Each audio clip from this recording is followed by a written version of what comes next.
Hey guys, what's up? I'm Erin and welcome back to the channel. The Windfall Elimination Provision, WEP, and the Government Pension Offset, GPO, were recently repealed, bringing some pretty significant changes to Social Security benefits. These provisions primarily affected retirees who worked in jobs that did not pay into Social Security, but were otherwise eligible for benefits through other employment where they did pay into Social Security, or through spousal benefits. As a result, many individuals with government pensions saw substantial reductions to their Social Security benefits. It's estimated that WEP and GPO affected anywhere from 2 to 2.5 million retirees, and as a result of its repeal, these retirees will now receive an increased benefit payout. The Windfall Elimination Provision, WEP, primarily impacted workers who earned a pension from employment that was not covered by Social Security, such as certain state, local, and federal jobs, but who also worked in other positions where they did pay into Social Security. Because these individuals received a pension from non-covered employment, their Social Security benefits from covered employment could be reduced, and it could be reduced by as much as 50%. It's important to note that while WEP could significantly reduce Social Security benefits, it did not completely eliminate them. The Government Pension Offset, GPO, on the other hand, primarily affected spouses, widows, and widowers who were eligible for Social Security spousal or survivor benefits, but also received a pension from a government job that was not covered by Social Security. In these cases, Social Security spousal and survivor benefits could be reduced by up to 66% of their pension amount, and this often resulted in spouses receiving very little or completely eliminating their Social Security benefits they would have otherwise been entitled to as a spouse. The major takeaways are that WEP reduced Social Security benefits for workers who had a mix of covered and non-covered employment. GPO reduced or completely eliminated Social Security spousal and survivor benefits for those receiving government pensions. If you're interested in a detailed breakdown of how the repeal of these provisions impacts Social Security benefits, both looking at before and after the repeal, I have a deep dive video that goes over this. I'll link it above and down below if you want to check it out. The Social Security Fairness Act passed in both the House and the Senate at the end of 2024 and was officially signed into law on January 5th, 2025. And while the repeal officially became law this year, it is retroactive to January of 2024. So that means affected beneficiaries will receive retroactive payments from January 2024 to present time. One of the most common questions I received on that previous video was, when does this actually go into effect? Well, I'm happy to report that we have an official statement from the Social Security Administration. This information comes directly from their website. Starting the week of February 24th, 2025, SSA will begin to pay retroactive payments and will increase monthly benefit payments to people whose benefits have been affected by the WEP and GPO. If a beneficiary is due retroactive benefits as a result of the act, they will receive a one-time retroactive payment deposited into the bank account SSA has on file by the end of March.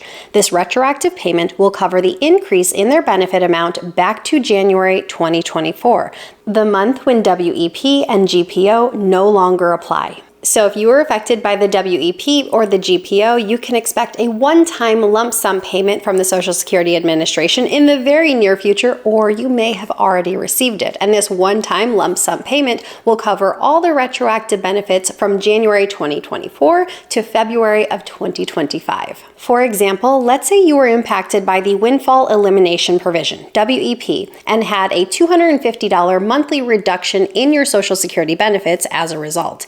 In that case, you would receive a one-time payment of $3,500 from the SSA, covering the reductions all the way back to January 2024. It's also important to keep in mind that Social Security benefit payments are made 1 month behind, so beneficiaries who were impacted by these provisions will start to receive their new higher monthly payment in April of 2025, but that will reflect their payment from March of 2025. And then going forward, they will receive this new higher amount, and that will be their base amount. The Social Security Administration has also noted that the individuals who were previously impacted by WEP or GPO will likely receive 2 notices in the mail. The first notice will confirm that WEP or GPO has been removed from their record, and the second notice will indicate the adjustment to their benefit amount and confirm their new higher monthly payment. The SSA also advises not to worry if these notices don't come immediately. Some beneficiaries will receive the lump sum payment prior to receiving these notices, and other beneficiaries will end up receiving the notices prior to receiving the lump sum payment.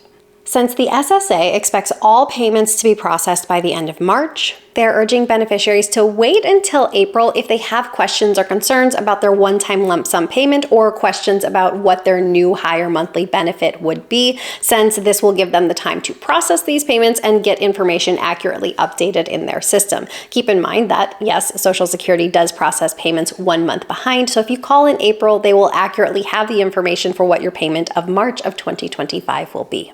If you need to check on your Social Security account information, payment details, or verify which bank account is linked, you can do all of this online at ssa.gov/myaccount.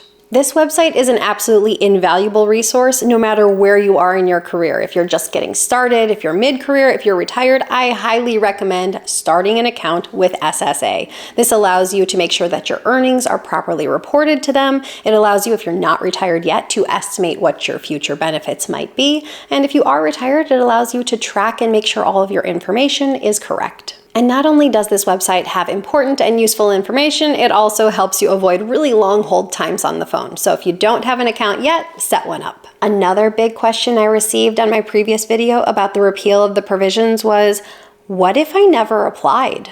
Many people who were impacted by the government pension offset found that their Social Security benefits were entirely eliminated by this provision. And with that, some of them never even applied for Social Security. So if you're in that position, here's what you need to do. If you're applying for spousal benefits, the process is pretty straightforward.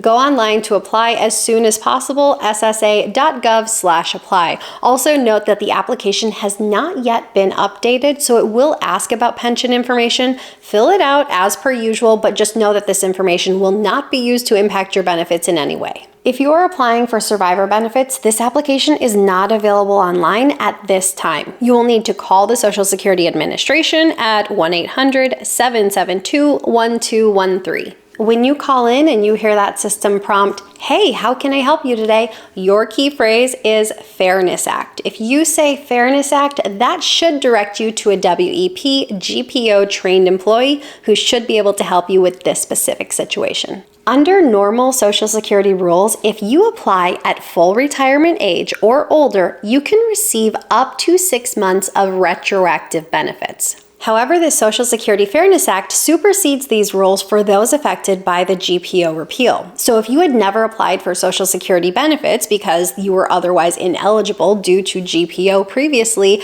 you should be eligible for benefits all the way back to January of 2024. Before you spend that retroactive payment, there are a couple of important financial factors to keep in mind. For instance, will I owe taxes on my lump sum payment? Social Security benefits are taxable if your income exceeds certain limits, and a large lump sum from retroactive payment could push you into a higher tax bracket in 2025 and thus could increase your tax liability. The IRS does offer a lump sum election option. This allows you to spread out the taxable portion of your Social Security over prior years, and this can help to reduce your tax burden. If you're unsure of how this might affect you from a tax stance, talk to a qualified tax professional. One other thing to consider, will my higher Social Security benefit increase my Medicare premiums through IRMAA adjustments? Medicare Part B and Part D premiums are income-based, so if a large retroactive lump sum pushes you into a higher tax bracket, you could be subject to an income-related monthly adjustment amount, IRMAA, in future years. However, SSA does allow for appeals to IRMAA increases due to legislative changes. So if this situation affects you, it's worth contesting the increase. In this situation, you'd want to get familiar with the Medicare IRMAA appeals process. These are important financial factors to be aware of, so I highly recommend looking into them if you expect a large lump sum payment or a significant increase in your monthly Social Security benefits. So if you had never applied for these benefits before, make sure to apply as soon as possible so you get all the benefits you're entitled to. And if you were affected by WEP and GPO and had reduced benefits in the past because of it, expect that one-time lump sum payment and then a higher monthly benefit going forward. And for the very latest news on the WEP and the GPO repeals and how that affects Social Security from Social Security Administration itself, I will attach a thread down below in the video description box so you can have the most current and most accurate information. I post new videos every single week. If you got anything at all out of this one, please give it a like. If you're new here, please consider subscribing, or if you know of someone who might get something out of this type of content, please consider sharing. I'll see you soon. Bye. I was gonna say appeal, blame it on the day job. Repeal, my bad. Okay, that's crummy to mess it up on the last word. Otherwise be reduced. Covered pension. Huh. Clarify, simplify, that's too much. It's a lot of work to like present these things in a simple manner. I work really hard on that and I hope it comes through. April, March, then going forward. I don't want to mess up the calendar. Does anyone else, like when you think of months, you do the knuckle trick for the number of days? The higher the knuckle means there's higher days in the month, and then lower means lower days. January is 31, February 28, March 31, April 30. That's the only way I can get it straight. I don't know how people remember it otherwise, but I use the knuckles. Works every time. I'll probably not repeat the word benefit twice. What do you think? That was awful. Sorry, slow it down. At Medicare IRMAA appeals. It's really annoying to mess up on that one.